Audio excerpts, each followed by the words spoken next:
नवंबर 1984 में हुए सिख नरसंहार और उस दौरान के हजारों पीड़ित आज भी उस त्रासदी को भूल नहीं पाए।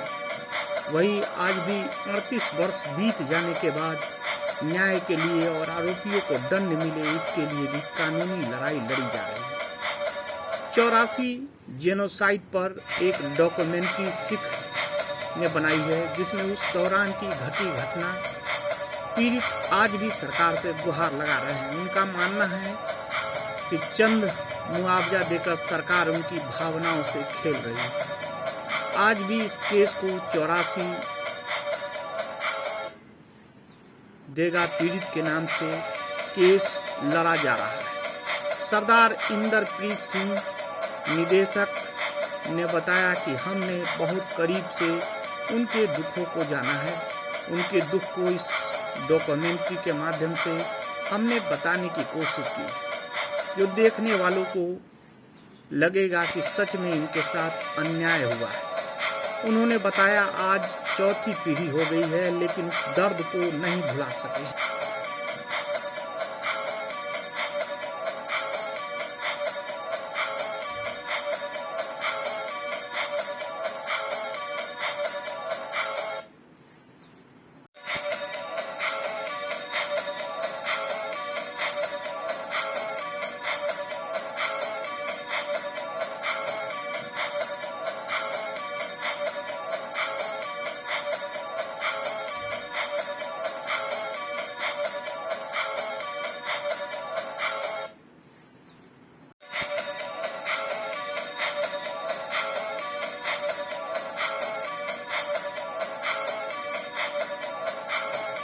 यह डॉक्यूमेंट्री ग्लोबल मिडास कैपिटल जो अंतर्राष्ट्रीय संस्था है उसने बनाई है, जिसका आज ट्रेलर लॉन्च किया गया। इस मौके पर कई सिख संगठनों के समाज सेवक उपस्थित थे। दिल्ली से डेली न्यूज online.in के लिए कुलवंत कौर के साथ बंसीलाल की रिपोर्ट।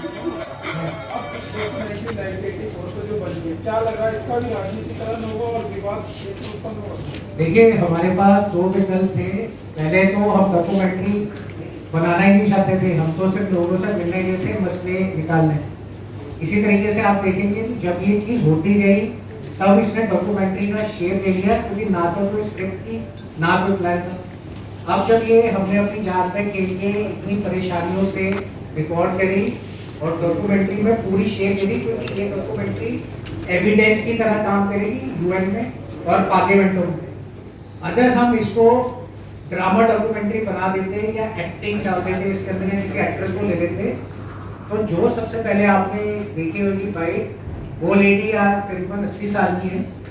उन्होंने 4 दिन अपने बेटे को जिंदा रखा, अपने यूरिन से चुन्नी से पूछ के उसका मुंह गीला कर दिया। वो माँ का जो दिल है, कैसे 4 दिन उसने अपनी चुन्नी से होठ भिगो के उसका जिंदा रखा, इस चीज को सिर्फ ये डॉक्यूमेंट्री इस तरीके से दिखा सकती है। इसीलिए और हम लोगों ने इसको एक अपील फॉर्म में और ह्यूमैनिटेरियन ग्राउंड्स में ला रहे हैं। हम किसी विवाद में पड़ नहीं रहे और हम लोगों ने अपना व्यू पॉइंट क्यों दे, इससे बेटर हमने हर बंदे की सच्चाई ले ली, क्योंकि उन्होंने सबको पता है कि डॉक्यूमेंट्रीज बीबीसी की भी बनी है, हजारों पिक्चरें भी बनी है, बट सवाल ये है वो जो 84 में हुआ वो सबको पता है, बट 38 साल के बाद आज वो लेडी जो बच गई है और अपने घर में सुबह से रात तक क्या देख रही है और क्यों वो बात आगे नहीं आ पा रही, वो ऑब्जेक्टिव से ये बनाई गई। लेकिन सर सवाल ये अच्छा, मैं Sardar Inderpreet Singh, founder Global Midas Capital जो हमारा मूवीस्टा प्रोडक्शन हाउस है, और ग्लोबल मिडास फाउंडेशन जो हमारी चैरिटेबल ऑर्गेनाइजेशन है, उसके बैनर के अंदर हम लोगों ने ये डॉक्यूमेंट्री बनाई। डॉक्यूमेंट्री जो है जो जिस तरीके से घटना हुई और वो आपने एक पर्दे पर उतारा है उसको। हाँ जी, उस पर्दे पर रिलेवेंट क्या है और आपने कितना नज़दीक से जाके देखा उन सब चीज़ों को? देखिए, हम तो जो पीड़ित हैं, जो विक्टिम्स हैं, उन लोगों से मिले सारी। अच्छा, ये जो डॉक्यूमेंट्री बनी है ये पहली ऐसी डॉक्यूमेंट्री है जो डॉक्यूमेंट्री की तरह बनी नहीं है, क्योंकि ना इसका तो स्क्रिप्ट थी, ना इसका कोई स्क्रीन प्ले था, ना इसमें कोई डायरेक्टर था, ना इसमें कोई कुछ था। वो तो हम जैसे जैसे लोगों से मिलते गए वैसे वैसे वो चीज़ें निकलती आती रही, तो उस तरीके से बनी। और इसमें फ़र्क ये है कि तो सारी जगह इंटरव्यू का पैटर्न है। 16 लोगों की इंटरव्यू है, जो विक्टिम्स हैं उनकी इंटरव्यू है, जो समाज सेवक है जैसे मैम है जो इन सारे मुद्दों को टेकअप करते हैं उनके हैं, जो वकील हैं और ये केसेस लड़ रहे हैं उनके हैं, तो सारी जगहों से सबका पहलू निकाला। तो कहीं ना कहीं डॉक्यूमेंट्री में होता है कि एक फ्लोर पर एक एक्टिंग भी कहीं ना कहीं होती है हाँ जी। किसी पर, और एक बाय रोल भी कहीं ना कहीं दिखाया जाता है, कहीं एक प्लेटफॉर्म बनाया जाता है या कहीं स्टोरी बनाई जाती है, तो कहीं ना कहीं उसको एक टाइप में कराया जाता है। तो क्या आपने उसको इस तरीके से करने की कोशिश नहीं करी, नहीं, या हमारे आपने ऐसे समझा नहीं है सब चीज़ें? हमारे ये चीज़ें रेलिवेंट ही नहीं थी, क्योंकि हम तो चाहते थे जब हम लोगों से मिले तो हमारे तो खुद ही होश उड़ गया कि भाई ये क्या बातें कर रहे हैं, क्योंकि जी। हमारे हिसाब से तो जब भी किसी से मिलते थे सब कहते थे 38 साल हो गए, सबकी लाइफ सेट है और सब अपनी लाइफ नॉर्मल जी रहे हैं। बट जब मिले उनसे तो पता चला कि 38 साल पहले जो हालात थे आज उससे बदतर है और 4 पीढ़ियाँ सफ़र कर चुकी हैं। तो अगर हम डॉक्यूमेंट्री की तरह जाते तो हमारे कैमरे भी वहाँ पे जाते, हम लोग भी बड़ी प्रॉब्लम से गुजरे हैं, इसलिए मिले, बातचीत करी और बातचीत रिकॉर्ड की। तो जेनोसाइड की आपने इसमें सब डाला है। जेनोसाइड एक नरसंहार जो होता है बहुत बड़े लेवल पर जिस तरीके से हुआ वो वाकई में नरसंहार ही है, क्यों मैंने भी नज़दीक से देखा उन सब चीज़ों को, और अभी तक वो उस पर नरसंहार नहीं जुड़ा है, सिर्फ दंगे के रूप में ही वो केस चलता आ रहा है अभी तक भी हो, तो उस पर अभी तक ना प्रबंधन कमेटी ने कुछ किया, ना सरकार उसको दे रही है, ना ही कानूनी रूप से उसको अभी तक मान्यता मिल पा रही है, जिससे उसको बहुत बड़ा एक कहें तो फायदा है, जहाँ एक रिलेवेंट हो सकता है। देखिए क्यों नहीं हुआ? यही कारण है, इसी कारण की वजह से आज 38 साल भी दोनों ना तो कानूनी लीगली अलग वो अलग। केसेस सॉल्व हुए, ना ये लोगों की लाइफ सेट हुई। बट जैसे हमने अपनी प्रेस कॉन्फ्रेंस में बताया कि हिटलर के टाइम पे ऐसा हुआ था, और यूनाइटेड नेशन के अंदर आज तक दुनिया में एक ही बार जेनोसाइड कन्वेंशन बनी है, और उसमें हिटलर वर्ल्ड वॉर के 2 के बाद आज भी अगर किसी भी देश में कोई भी पुष्टि कर देता है कि मैंने इसको देखा था वहाँ पे कंसंट्रेशन कैंप में, तो बिना उस कंट्री के असाइलम के बावजूद उसको उठा के वहाँ पे ले आते हैं और ट्रायल भी ले आते हैं। नेटफ्लिक्स के ऊपर इन सब की काफ़ी डॉक्यूमेंट्रीज और मूवीज़ आई हुई हैं। तो हमने वो जो पैटर्न यूएन जेनोसाइड में लिया गया उसको अपने इस 1984 के साथ जोड़ा, तब जाके बोला कि अगर जब तक इसको जेनोसाइड की ट्रीटमेंट नहीं करते तब तक इसमें यूएन की इन्वॉल्वमेंट नहीं हो सकती। सर सरकार और सेंट्रल गवर्नमेंट ने एसआईटी बनाई, तो एसआईटी जो बनी है क्या वो एक कहीं सही देखिए, वो तरीके तो से जो काम नहीं कर हमारे सकी? जो आपका हमने ये वकीलों से इंटरव्यू ली उन्होंने सारे एसआईटी और सारी चीज़ों का बताया, बट सवाल ये है कि वो जो एसआईटी का प्रोसेस चल रहा है उसका ही एक एग्जांपल है, जो 32 साल के बाद जो है कानपुर के अंदर 127 केस दर्ज हुए, और वो भी दर्ज कैसे हुए, आरटीआई के थ्रू हुए। आरटीआई के बाद वो जब वहाँ गए और लेके गए भाई साहब को कि इन्होंने केस दर्ज किया आरटीआई के थ्रू, तो उनकी फाइलें नहीं मिली।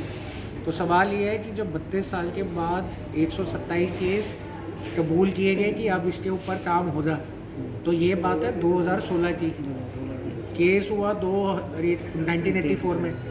तो हमारा जो मेन मुद्दा है इसको फास्ट ट्रैक यहाँ की मौजूदा सरकारों से अपील करके कि पार्लियामेंट में डॉक्यूमेंट्री दिखाएं, उसके बाद इस पार्लियामेंट में दिखाने के बाद एक फास्ट ट्रैक करें, क्योंकि जो विटनेस है, जो विक्टिम है और जो अक्यूज़ड है, सब अगर उस टाइम 20 साल के थे तो आज सब 60 साल के हैं, और 10-15 साल खींच देंगे तो ना तो विटनेस मिलेगा, ना अक्यूज़ मिलेगा, ना विक्टिम मिलेगा, तो इंसाफ मिलेगा भी तो मिलेगा किसको? आपकी ये फिल्म कहाँ है? ये ओटीटी प्लेटफॉर्म पे ये है? हम आप लोग कहीं की- बड़े स्क्रीन पे देना चाहते नहीं, ये हैं? हम बड़े थिएटर- स्क्रीन पे देना चाहेंगे तो कहीं ना कहीं सेंसर बोर्ड आता नहीं, ये है। थिएटर रिलीज़ नहीं होगा। हम लोग ऑलरेडी ओटीटी प्लेटफॉर्मों के साथ एडवांस थॉट में हैं, तो कहीं ना कहीं ये ओटीटी में रिलीज़ हो जाएगी और इंटरनेशनल पे ही होगी।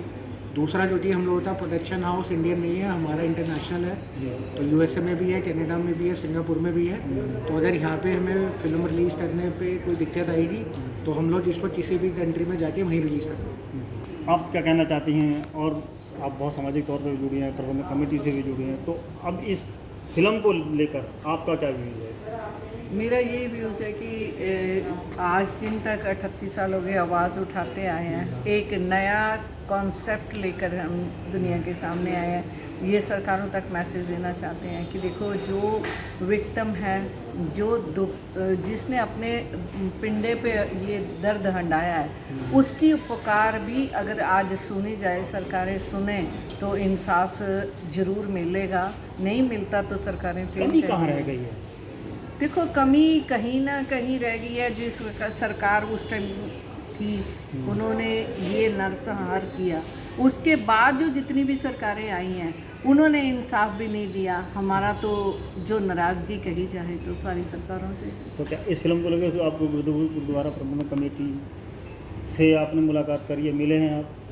नहीं, अभी तक तो ऐसा कुछ नहीं है, आप उन्हें क्योंकि दिखाएंगे नहीं, personally? वो मेरी ऑर्गेनाइजेशन इंटरनेशनल सिख काउंसिल अपने पर्सनल तौर पे और ग्लोबल मिडास हम लोग अपने तौर पे इसको सिक्खी का दर्द लेकर के इस काम में आगे कदम हमने बढ़ाए हैं। किसी को, किसी पार्टी को, किसी कमेटी को इसमें इन्वॉल्व क्या अपना एक अलग अलग प्लेटफॉर्म बना के चलेंगे उनको न्याय के लिए? इसमें हम इन सबसे अपना अलग। प्लेटफॉर्म अलग लेके अलग चल लेके रहे चलेंगे। हैं। इसमें किसी भी पार्टी कमेटी या किसी भी संस्था को साथ में इन्वॉल्व नहीं कर रहे, ये अपने तौर पे कर रहे हैं। कल को कोई बात भी होती हम अपने सर पे ही करेंगे इस बात को। Thank you.